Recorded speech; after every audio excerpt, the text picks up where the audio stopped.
аксонометрия. Аксонометрия деген ол қайтымды сызбалардың бір түрі. Біз білетін мон шекері бар.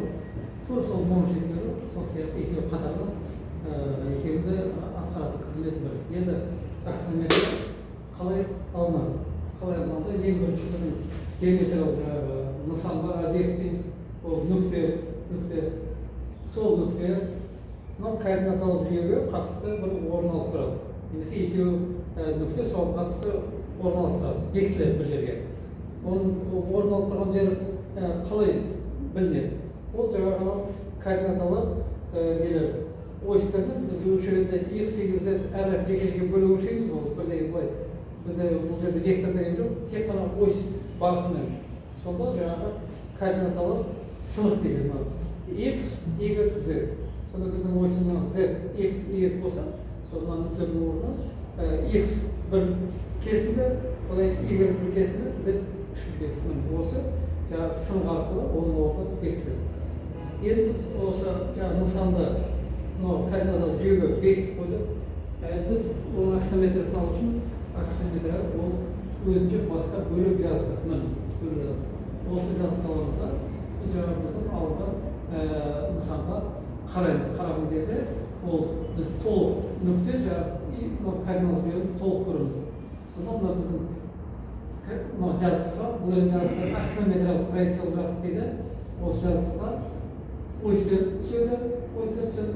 Біз жаңағы не жүреміз, проекциялық сәуле жүреміз. Сол сәуле бағыты бойынша ойыстар әр жаққа тарап түседі. Және сол ойыстардың бағытына қарай біздің жаңағы өлшеген сынық бар. Сол сынықтармен біздің нүктенің орнын аксонометрия бекітіп қойған. Сонда мына жерде біздегі пайда болған жаңағы ойыстардың кескіні ол аксонометрия ойыстар болады. Ал нүктенің мына жердегі алынған кескіні, проекциясы ол аксонометрия кескіні. Бұл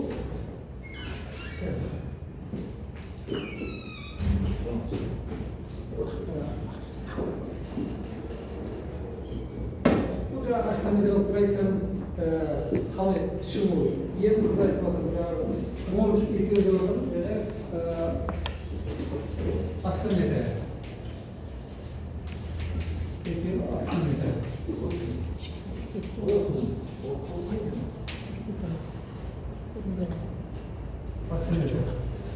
Бұлардың қандай ортақ сипаттамалар бар? Мысалы, бізде сызба кемелерді бастаған кезде ең бір неден бастайды? Центрлік проекциялау дейміз. Центрлік проекциялау. Центрлік проекциялау.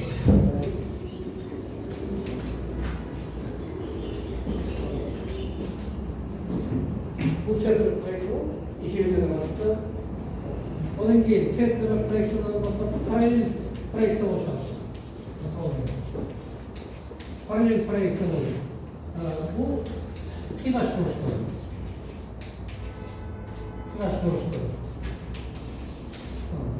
Екеуіне ортақ. Ол параллельдік проекциялаудың тік бұрыштар. Тік бұрышты проекциялау шығады. Біздің жаңа айтып жатырмыз. Қайтымды сызбаның түрі қада қайтымыз, онда екеуі бір. Енді одан арзырай қандай жаңа біз сызба геометрияның қасиеттерін жазған кезде, ол центрлік параллельдік қасиеттерін жазған кезде ең біріншіден нүкте болса, нүктенің проекциясы нүкте болады деді. Түзу сызық болса, түзінің проекциясы түзу болады деді. Және одан кейін біз параллельдік тік бұрыштар екеуіне қатысты. Егер екі сызық өзара параллель болса, онда олардың проекцияларда біріне параллель болады. Ол да екеуі толық қатысты. Одан ары қарай жаңағы біз қайтым деп жатырмыз, қайтым деген ол жаңағы біздің берілген нысан бар ма, нысанның объект. Оның кескіні, ол мон шекері болсын, аксонометрия болсын, кескіні. Сонда нысанның кескіні. Кез келген бір нүкте салатын болса, онда осы нүктеге кескіннің бетінде бір ғана нүкте сәйкес келеді. Және теріс қарай мынау кескіннен бір нүктені алатын болсақ, оғанда мынау нысанның бетінен тек қана жалғыз бір нүкте сәйкес келеді. Бұл бұзайынан однозначно деген қайтымызда осы. Бұл жалпы бір қасиеттері. Енді біз жаңағы айттық, жаздыққа түсірген кезде координаталар қойсақ, проектте жаңағы аксонометриялық жаздыққа осьтер түседі, ол аксонометриялық осьтер болады. Сонда біз былай қарап тұрғанда, мысалы мынау біздің X осьтен бір бірлік алсақ, кесінді өлшем. Ал мына жерде сол ось X осьтің бойында сол кесінді, мына жерде ол кесінді болып түседі. Бірақ екеуінің шамасы бір болмайды. Проекция ол нақты өлшемнен әр уақытта кем болады. Сонда мынау қай осьтің өлшемдерінің, әрбір бірлік өлшемдерінің мынау аксонометриялық осьтегі проекциялары олар кем болады немесе оны бұрмаланып шығады дейді. Соны біз егер ол қатынас алатын болсақ, мысалы мынау нақты координат осьінің бір кесінде Е болатын болсақ, онда аксонометриялық осьте X деп қояды. Енді осы егер қатынас алатын болсақ, коэффициент дейміз, К, X ол X, Eге тең дейді. Бұл жаңағы X осі бойынша немесе X бағыт бойынша бұрмалаудың коэффициенті немесе бірліктің өлшем бірлігінің қаншалықты кішірек түскенін көрсетеді. Сол сияқты басқа осі барлығында Y, Z, K, Y, E, бізде барлық шкала бірдей ғой, ол шектерінде. Сондықтан Y, одан кейін K, Z, ол E, Z, E, мұны үшіні шықты. Енді біздің жазықтығымыз, проекциялық жазықтығымыз, ол қай жерде тұруына, оған ешқандай шек қойылмайды, қалай тұрса да бола береді. Осы координаталық осьтерлер орналасуына байланысты біздің осьтердің жаңағы бағыты және олардың бұрмалану коэффициенттері әртүрлі болады.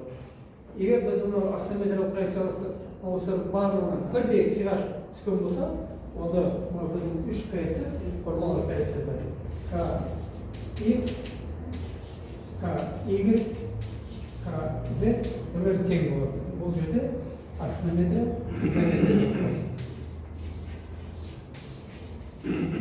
изометрия. Ал егер сәл қиғаш біз қозғап қоятын болсақ, онда мынандай жағдай болуы мүмкін. Екі ось K, X, K, Y, K, Z екеуі тең болуы мүмкін, біреуі тең болмай қалуы мүмкін. Бұл дәл ғана тур осы бір ғана жағдай емес, бұл әртүрлі. Мысалы K, X тең емес K, Y тең K, Z. Немесе K, X тең емес K, Z. Қалай болады? K, Y. KX, KY тең емес, KY, KZ тең емес, KX, KZ тең емес.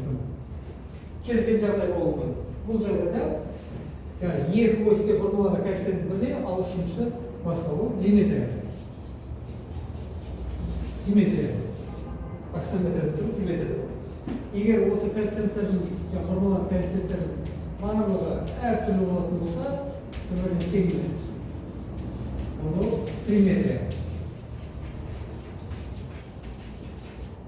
Триметрия деп болады.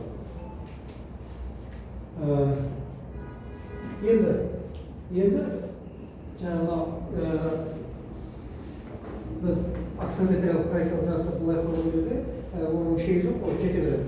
Сонда ол біз жалған шексіз кетіп жатыр деп елеспейтін болсақ, онда ол барады, мынау біздің үш проекциялық жазықтықта фронталь горизонталь профиль соларды қиып өтеді, сол қиып өткен кезде үш бұрыш пайда болады. Үш бұрыш, мен қазір не айтқанымды көрсетсем, бұл үш бұрыш іздер үш бұрыш деп аталады.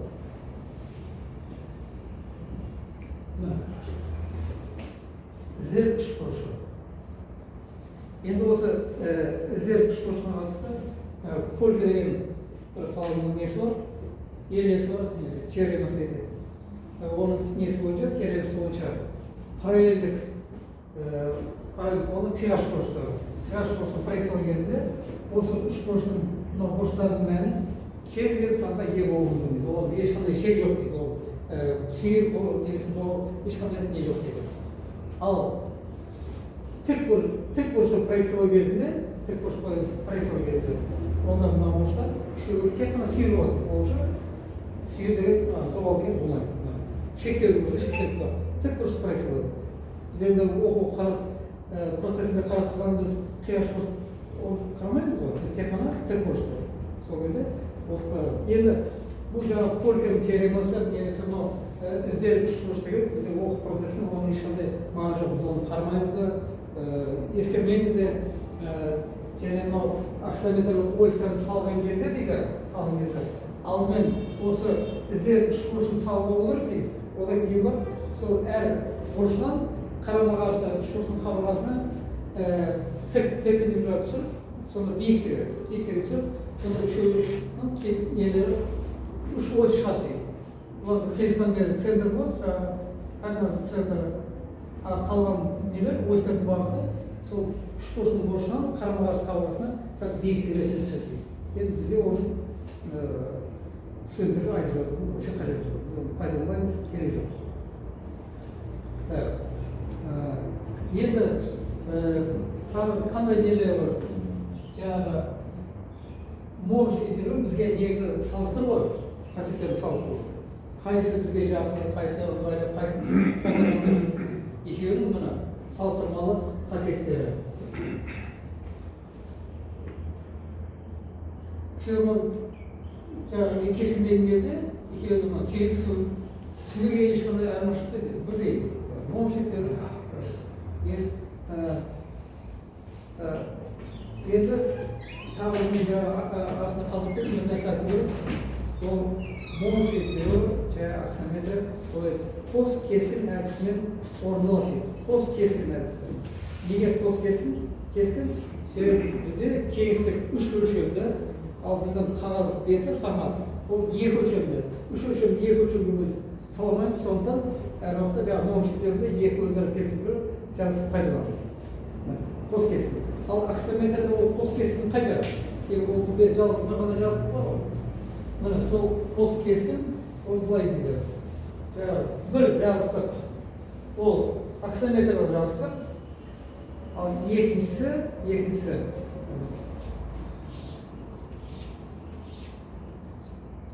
мынау бізде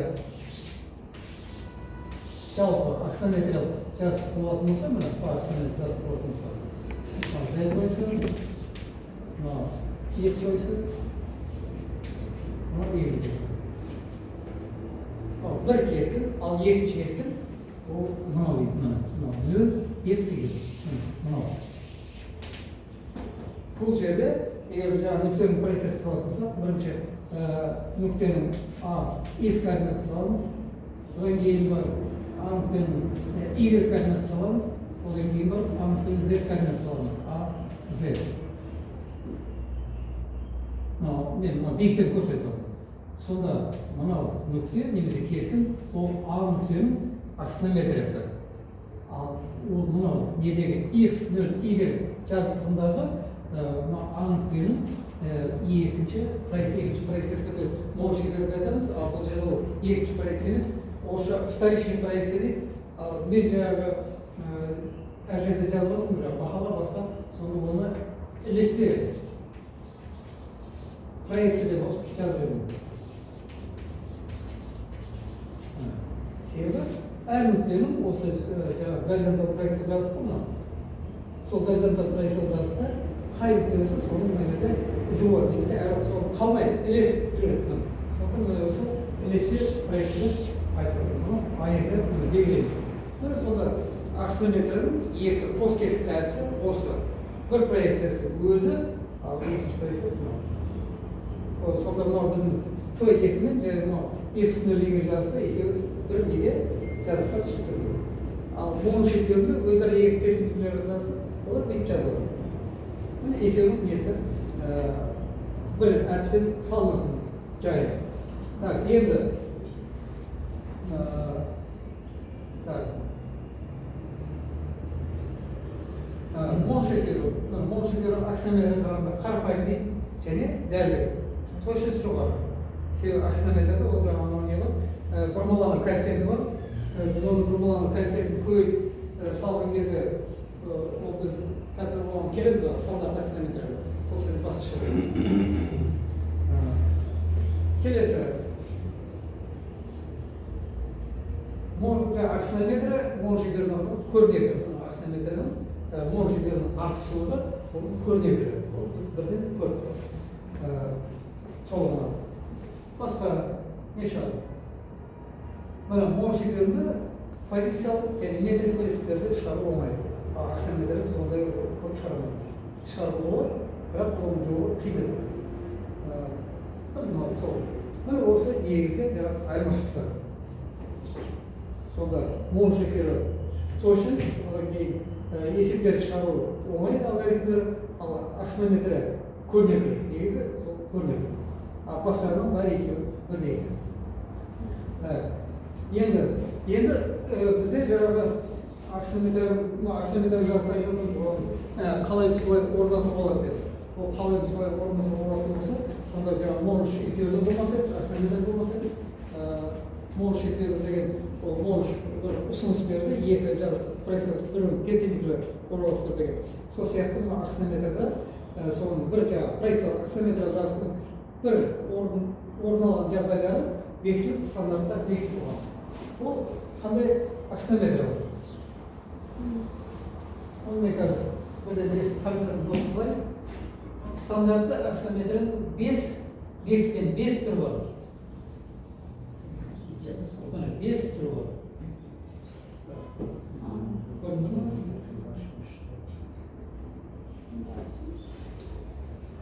Тікбұрышты изометрия. Осьтердің арасы 120 градус, және формуланың коэффициенті ол келтірілген, приведенный дейді. Жаңағы біз егер шын мәнінде алатын болсақ, онда тікбұрышты изометрияда формуланың коэффициенті 0,94. Ал біз 0,94 емес, сол 0,94-ті жоқ жағынан бір деп бөліп аламыз да, соны аксонометрге саламыз. Әр өлшемді көбейтіп отырмау үшін оңайлы. Сол келтіру жаңағы формуланы коэффициент, келтірген формуланы коэффициентіне салған кезде біздің дене аксонометрдің көлемі өсіп шығады. Тікбұрышты изометрді 1,22 көбейеді. Ал тікбұрышты метрді 1,06-ға. Басқаларында соның әрқайсысының шамасы бар. Енді тікбұрышты метрді жаңағы біздің жаздық сәл басқалар орналасқан, ол кезде формуланың коэффициенті Y өсу бойынша 2 есе қысқарып жатыр. Бұл жерде жаңағы келтірген приведенный X-де бір-бірден теңдеу боламыз.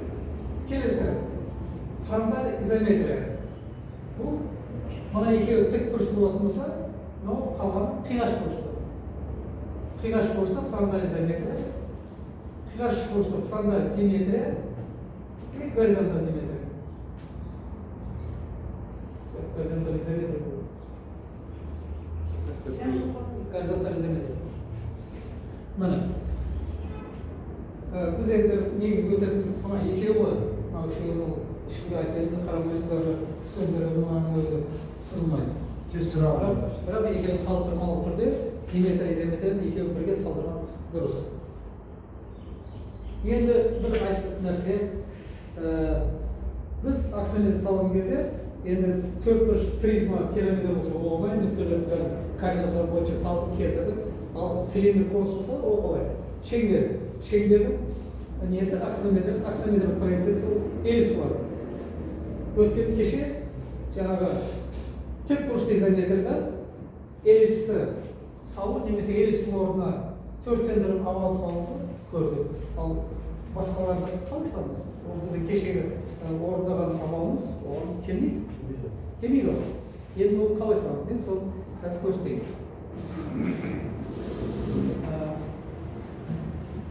Мына жерде мына тікбұрышты изометрия енді жаңағы бесеуін көрсеттік, сол бесеуінің барлығын эллипс салған кезде шеңбердің аксонометриясы.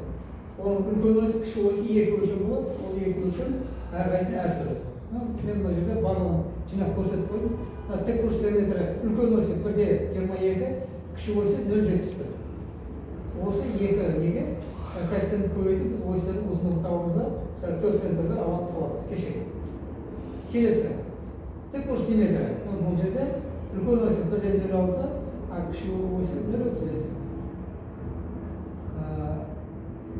Қияш бұрыштың фронталь диаметрі.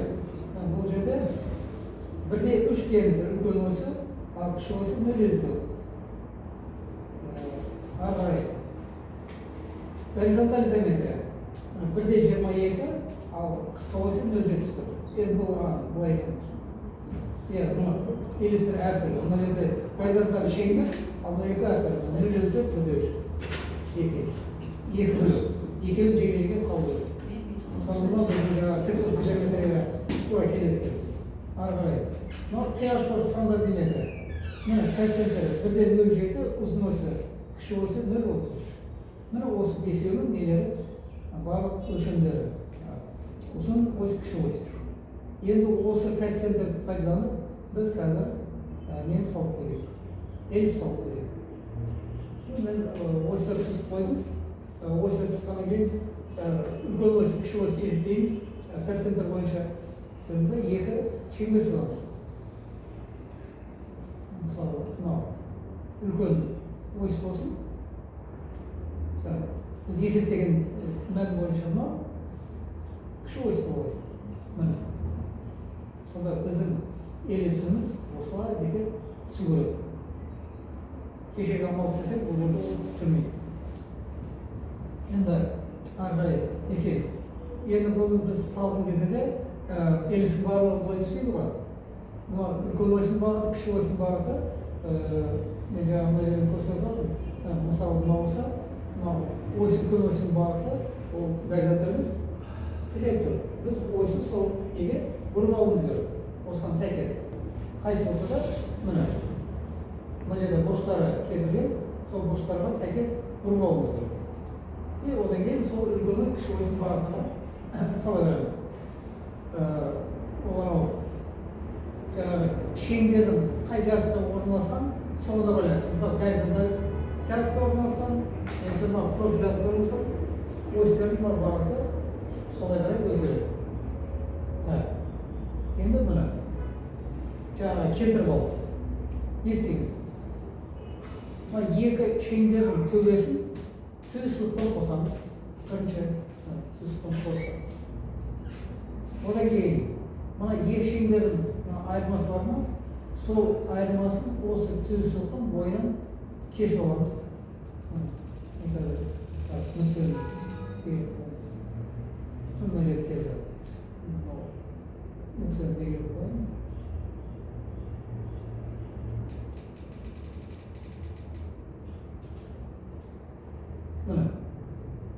Мына түздің бойынан мына екі шеңбердің жаңағы үлкен кіші ось бар ма, соның айырмашылығын бөліп алдым. Енді мен қалған кесіндіні аламда, соның тура ортасынан осы кесіндіге перпендикуляр салам. Мен қазір былай перпендикуляр сызып көрейін. Қай жерде перпендикуляр?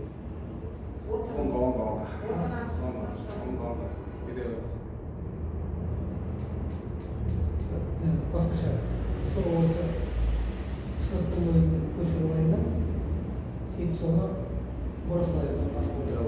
Солай оңай болады. 90 градусқа бұрысам, сол оңай болады.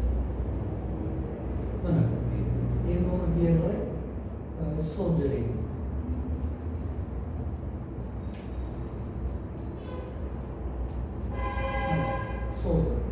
Создым ол осьпен келіседі.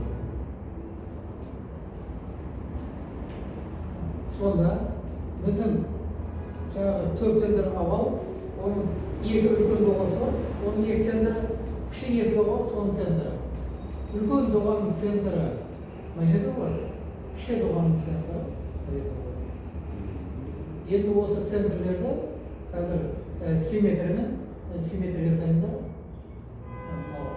тік осьтың бойынан былай симметрия жасаймын, және теріс қарай tağını simetri жасап жүрмін.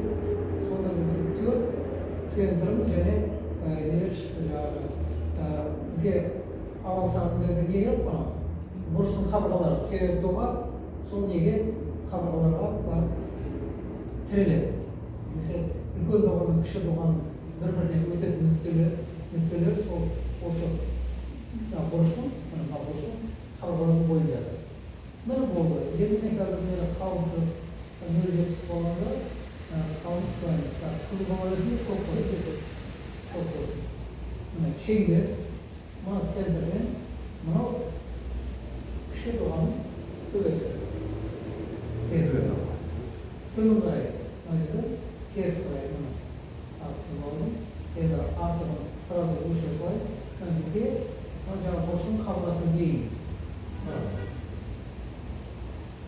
Ардағын жоқ. Мына екі үлкен доға. Енді кіші доған салайын. Шеңдермен центрына нүктелер доғаның ұшына тұрғылар. Немесе мына жерге шетке тұрғызып, олар бәрі сол шығады. Мына шетінде дәл солай қостым. Онда артығын кесіп берем. Мынау доғадан бұны кесіп, мына жерден бұны кесіп. Сонда төрт центрлі авал салудың негізгі әдісі осы екен. Ал тек осы жерлерде осының жеке несі частный случай дебешағдай. Дебешағдай оны мына центр. Онда шейіндер мына жерде кеп болады. Міне елісті осылай салады. Мен арсенерден басқа салуды оны көрсетіп қажет жоқ, өздері білесіңдер. Қандай сұрақ?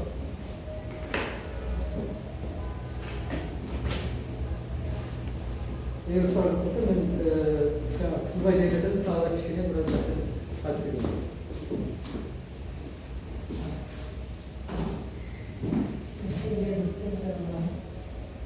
Қай шеңбер? Әр басынан кішкене шеңбер мен үлкен шеңбердің несі. Мынаның центрі, мынаның ортасынан перпендикуляр жүреді болады. Перпендикуляр бұл мына ойыстық кейде именно олмасы екенді кейде. Сол центр қасын. Видео түсіріп. Осы центр белгілері тұрған жерде, да? Телефонымыз. Түсіріп санда центр тауығында болады. Енді мен беттер туралы кішкене айтқым келіп тұр. Қаласында. Өте үлкен тема және маңызды тема. Беттер жаңағы сызба геометрия кинематикалық әдіспен пайда болады дейді, оны білеміз. Ол не дегенсі бір қандай да бір сызық берілсе, сызық кеңістікте бір заңдылықпен қозғалып, сол қозғалыстан пайда болған бет кинематикалық әдіспен пайда болады. Ал бізде сызуда ол берілген сызық, ол жасаушы сызық болса да, ал оның қозғалу бағыты, ол да сызық бағыттаушы сызық бойымен қозғалады. Сонда бізге ең керек нәрсе ол не? Біз қиын нәрсе бізге керек жоқ. Ең қарапайым оңай нәрсе. Қарапайым сызық не? Ол түйісу. Значит, түйісуді қозғалу керек. Түйісуді қозғалса, ол түйісуді бет шығады. Енді ол түйісуді қалай қозғаймыз? Ол бет шығады. Енді соның ең негізгі нелері қандай беттен түрлері шығады. Соны көрейік.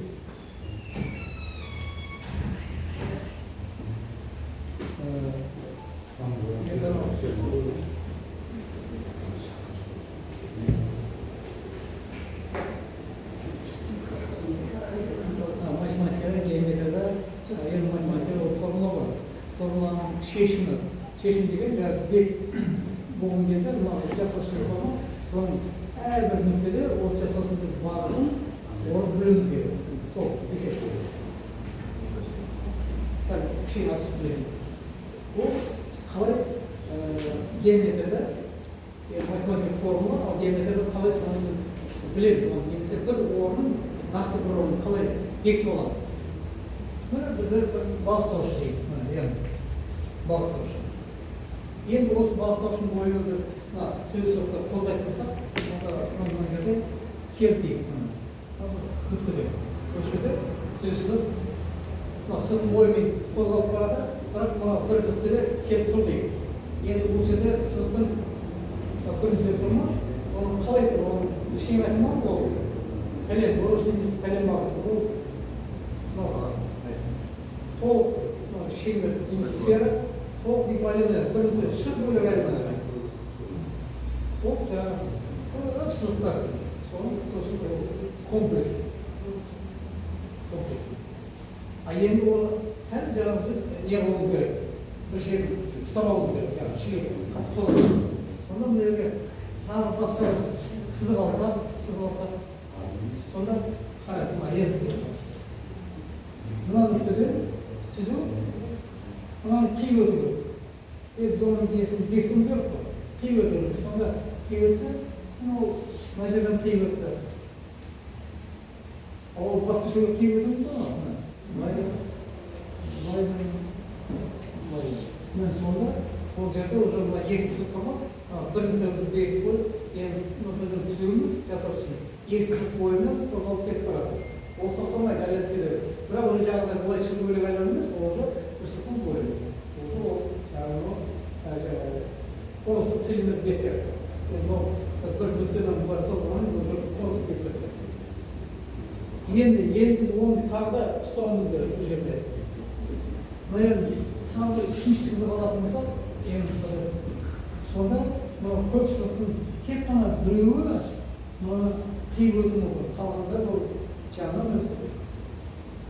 Себебі екі сызық бір-бірін қиса ғой, бір нүкте, міне сонда біз бұны жасау үшін жаңағы қалғаны есептейміз. Үш нүкте жерден бекітіп қойып отырмыз. Бет осылай пайда болды. Енді осыдан бастап мына сызықтар бағыттаушысы түрі қандай, олар қалай орналасқан, соған байланысты көп әртүрлі беттер шығады. Мысалы, мына жаңағы екі сызық бар ма? Өшір солай. Мынау бір сызық, екінші сызық. Мына емдей, мына емдей.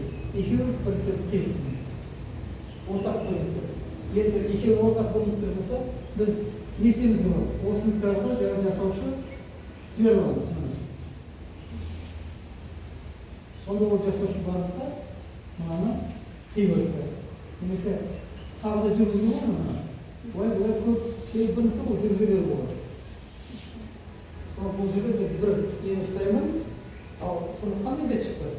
Соны төбесі, бағыттаушысы, бұл конустық бет.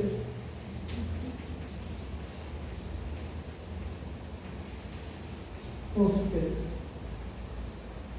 Егер мына екі сызық, осы екі сызық ортақ нүктесінің бірге шексіз қашықта кетіп қалса, цилиндрдің бет шықты. Егер мына бізде үш бағыттаушы болмыз ба? Үш бағыттаушының екеуі мына жерде бар, біздің алдымызда. Ал үшіншісі шексіз қашықта кетіп қалған. Шексіз олай болса, ол біздің сызықтар бір жазықтыққа параллель болады. Бір жазықтыққа берген каталан беттер. Параллель жазықтық болады беттер. Өстіп шығады. Бұл жай әшін. Енді біз өзіміздің бірінші курсын кезінде беттерін өтейік. Мен студенттерге естеймін. Бұлай бұларға шпарғалды.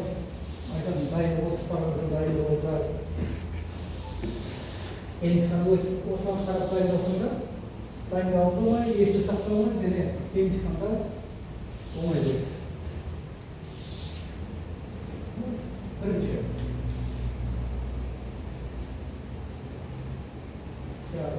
Ең бірінші не береді? Бес нүктесі береді, бір бағыттаушы береді.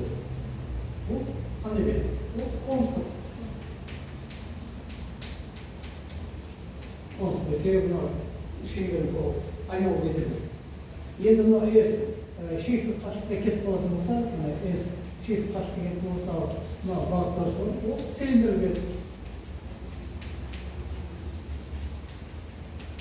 цилиндрге ал егер бізге бір ғана бағыттауыш берілген болса, енді бәрі жасаушылар үшін қарай жаңа болатын болса, ол тостық деп. Бұл жерде анықтаушылар бар, оны толтырып жазу керек, мен қазір түскен жоқ. Міне сонда бір сызықтан сөз сызық қозғалған осындай бір группа десе болады, бір топ. Екінші топ параллель жасау. Мына жерде бұдан басқа бет жоқ, шықпайды. Бұдан шықпайды. Енді параллель жазды бар. Бұл параллель жазды жаңағы екі жасаушылық шексіз қашықтыққа кетіп қалған. Біреуі сөзсіз екіншісі тесік болса, ол қамайды. Егер екі бағыттаушыда тесік болатын болса, ол цилиндр ойнайды. Егер екі бағыттаушының екеуі де түзу болатын болса, ол гипербола парабола. Гипербола парабола. Бұл жаңағы бағыттаушылардың сочетаниясы, терминіне байланысты. Қандай түзу, сызық, тесік болды. Бұдан басқа жоқ, басқа вариант жоқ. Бұл екінші. Үшінші айналу беттері. Айналу беттері ол не деген сөз? Бізде сөз берген болса, сөз ең бойында ол бір ойсың айналасын айналады. Ол ойсы деген ол да сөз ойсы, екі сөз бір-бірінің қалай болмасы мүмкін. Бір-біріне параллель, бір-біріне қиылысы мүмкін, немесе айқасы мүмкін. Үш жағдай басқа жоқ. Ол үшеуін көрейік. Егер ой істей салайық. Біздің жасаушысымыз ойсы тиімді болса, тік, айналу, конус. Егер ойске біздің жасаушы параллель болатын болса, екеуі параллель. Онда ол тік, айналу, цилиндр. Егер біздің ойс және жасаушымыз айқасатын болса, екеуі айқасатын и айқасады. Онда ол бір қуысты айналу гипербола дейді. Бір қуысты айналу. Ол сөз шығатын осы бетті. Олмыз болмай, жоқ. Егер бізді сөйтіп болсын, бір-бірінен ажыраған болса, енді бұдан арылай, екінші дәрежелі сызық шеңбер. Шеңбер. Ең оңай сызылатын сызық шеңбер. Шеңберді көрейік.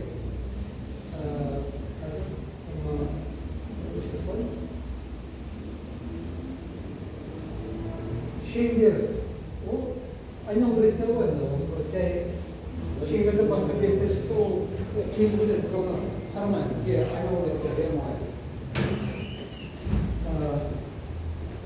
Бізге айналу ойсы берілген болса, шеңбер берілген болса, шеңбермен ойсы қиыспайтын болса, ол ашық. Сол бөлігі.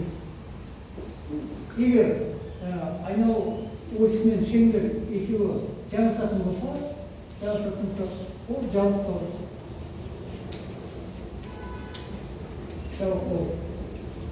Ал қиылысатын болса, айналу ойсы мен шеңбер қиылысатын болса, онда ол өзімен өзі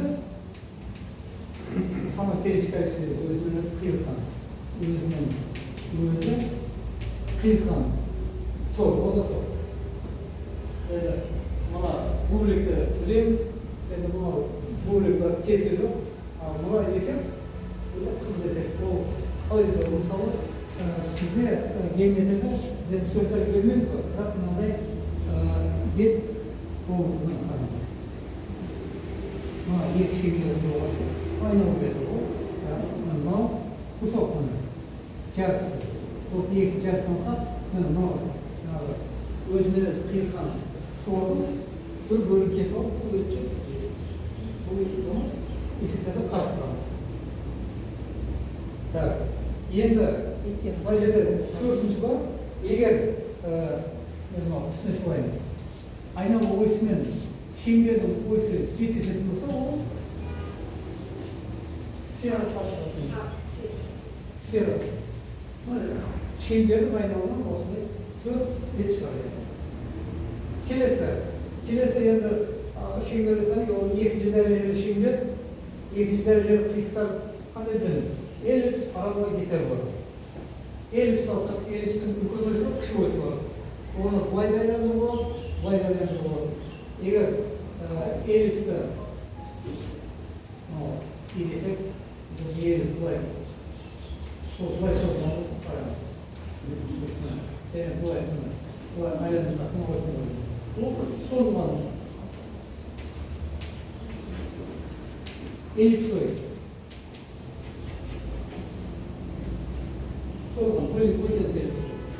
Егер айналу ойысы былай, эллипсті былай жасатын болса, осының бойымен айналдыратын болса, ол жаңағы қысылған. Қысылған эллипсоид. Екі ось, екі түрлі бет шықты. Гиперболаны алатын болсақ, енді параболаны алатын болсақ, парабола ол жалғыз ғана ойысы бар, сондықтан бірақ не шығады? Парабола. Мысалы, бірақ, ойысы бірақ. А енді гиперболаны алатын болсақ, гиперболаның екі ойысы бар, және оның екі тармағы бар. Екі ойысы дейді. Тармағы, бір тармағы былай келсін, екінші тармағы былай келсін. Егер біз былай айналдыратын болсақ, онда екі шашты, екі қуысты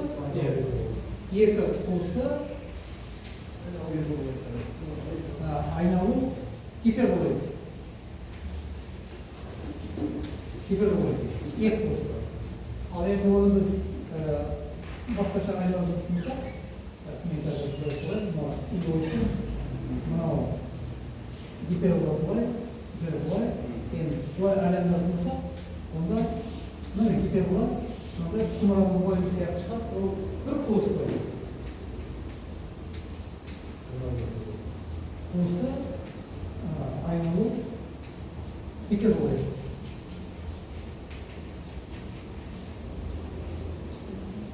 Бұл басқа екінші дәрежеден алып, үшінші дәрежеге бармаймыз. Үшінші дәреже вообще ойланбайды. Оны шығармаймыз. Себебі екінші дәрежеге қисықтан дейді, оны біз білетін жаңағы шеңбер эллипс парабола гипербола екі өзара қисықтан түзу қанша болып бесеу болды ма? Одан басқа тағы төртеу болады, біз ескермейміз. 9 түрі бар. Ал үшінші дәрежелі қисын алатын болсақ, үшінші дәрежелі қисын саны 1100-ден асып кетеді. 1200-ге жоқ. Оның бәрі қайтқан оқытын. Қаршы олды. Сол керек болды. Бізге осы жетеді. Неге бұл жетеді? Себебі бұл бәрі көшесі.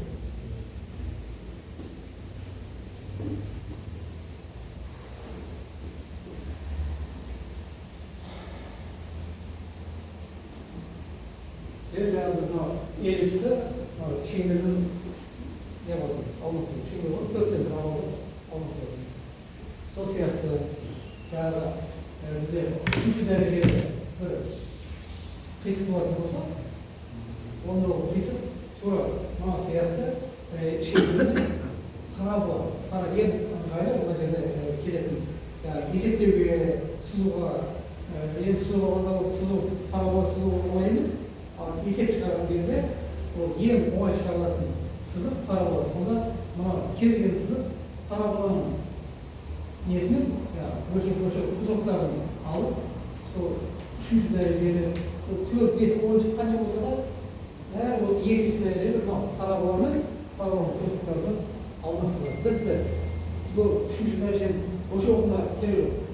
Matematikada, ya kompüter olsun, başka hayır olsa da, kanısı olsa paravanın almasılar.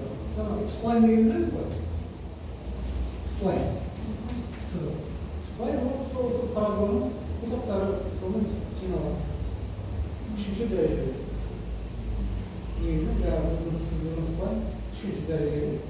Оның сызықтары бұл. Бәрі ол негізі қарауы бар. Кішкене қарауы.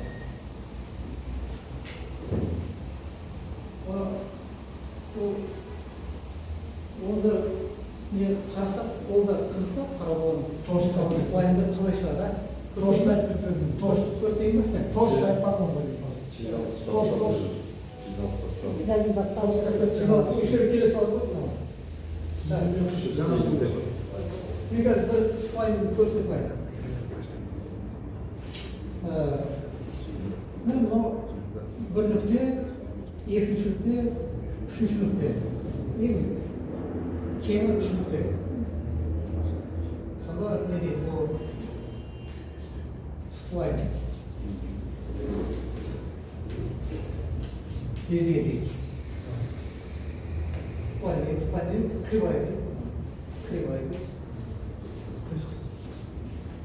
Безделие. Сонда біз не бар? Некоторые түзумен былай болсаңыз, сенде осы түзім бойынан жаңағы бір қашықтан қатынас. Мысалы ортасынан алсын, мынаның ортасынан алсын, мынаның ортасынан сәйкес. Тура өлшем емес, қатынас. Айтқанда үшіндің жай қатынас. Мысалы үшіндің жай қатынас.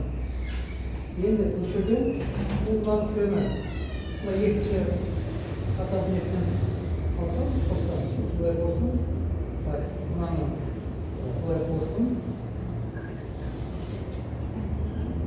Ағай қас келеді ба?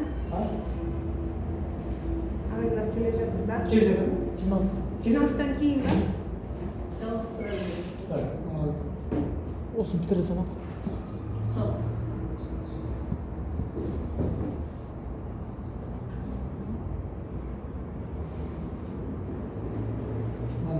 Ortasına alalım.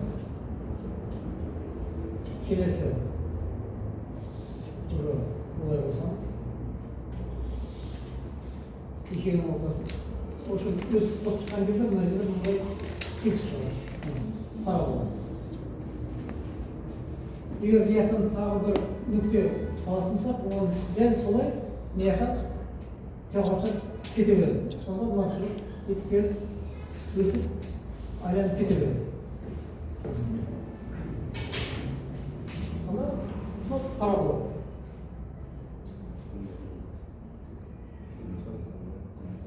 Так.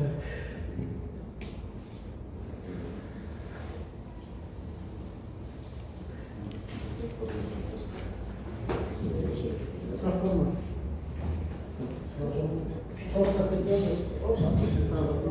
Сұрақ қойыңыз ағай.